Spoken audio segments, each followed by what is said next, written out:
السلام علیکم۔ آج ہم ان وٹرو فرٹیلائزیشن IVF کے بارے میں جانیں گے۔ خواتین کو حامل کرنے میں مدد کرنے کے لیے معاون تولیدی ٹیکنالوجی ART کی سب سے عام اور سب سے مؤثر قسم ہے۔ یہ ٹیسٹ ٹیوب بیبی تکنیک 30 سالوں سے زائد عرصے قبل خراب شدہ فلپین ٹیوب والی خواتین کے علاج کے طور پر تیار کی گئی ہے۔ طریقہ کار: تکنیک مختلف ہسپتالوں اور کلینکوں کے مطابق مختلف ہو سکتی ہے، تاہم عام طور پر درجہ ذیل اقدام کیے جاتے ہیں۔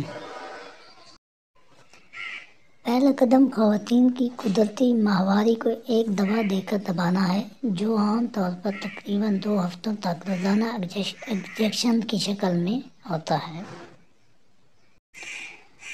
دوسرے مرحلے میں زرخیزی کی دوائیں درکار ہوتی ہیں، جن میں فرٹیلائزیشن ہارمون FSH ہوتا ہے، جو عورت کو دی جاتی ہیں۔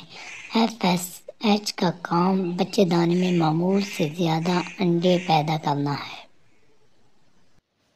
تیسرے مرحلے میں ایک معمولی جری طریقہ کار کے ذریعے انڈوں کو جمع کرنا شامل ہے۔ اس طریقہ کار میں ایک پتلی سوئی جو سیکشن ڈیوائس سے جڑی ہوتی ہے، نظام نائی کے ذریعے بچے دانی میں ڈال دی جاتی ہے، جو انڈوں کو چوس کر باہر نکال دیتی ہے۔ یہ عمل ہر بچے دانی کے لیے دہرایا جاتا ہے۔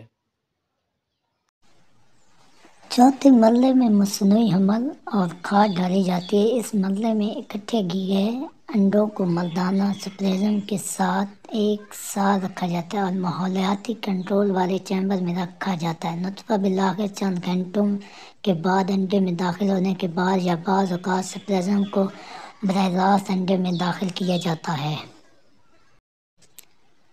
انڈا تقسیم ہوکر ایک ایمبریوزوم بن جاتا ہے اور اس وقت تک منتقلی کے لیے 1 یا 2 بہترین ایمبریوزوم کا انتخاب کیا جاتا ہے اور خواتین کو پروجسٹرون یا HCG دیا جاتا ہے تاکہ رحم کی پرت کو جینز حاصل کرنے میں مدد مل سکے۔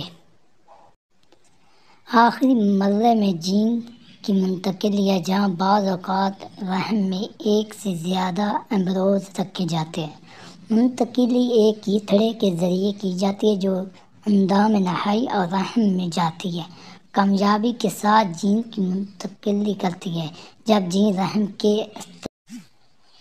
جین کی رحم کے استر سے چپک جاتا ہے تو جینز کی صحت نما نشو و نما شروع ہو جاتی ہے۔ کامیابی کی شرح: اگرچہ مریضوں کے 35 سال کی عمر میں پہنچنے کے بعد IVF کی کامیابی کی شرح کم ہو جاتی ہے، اس سے پہلے IVF حمل کی شرح 50 سے 40% فی سائیکل بتائی جاتی ہے۔ یہ ویڈیو اونلی انفارمیشن کے لیے تھی، باقی کسی اچھے سے ڈاکٹر سے مشورہ کر لیں۔ اگر ویڈیو پسند آئی ہو تو لائک اور سبسکرائب ضرور کریں۔ شکریہ۔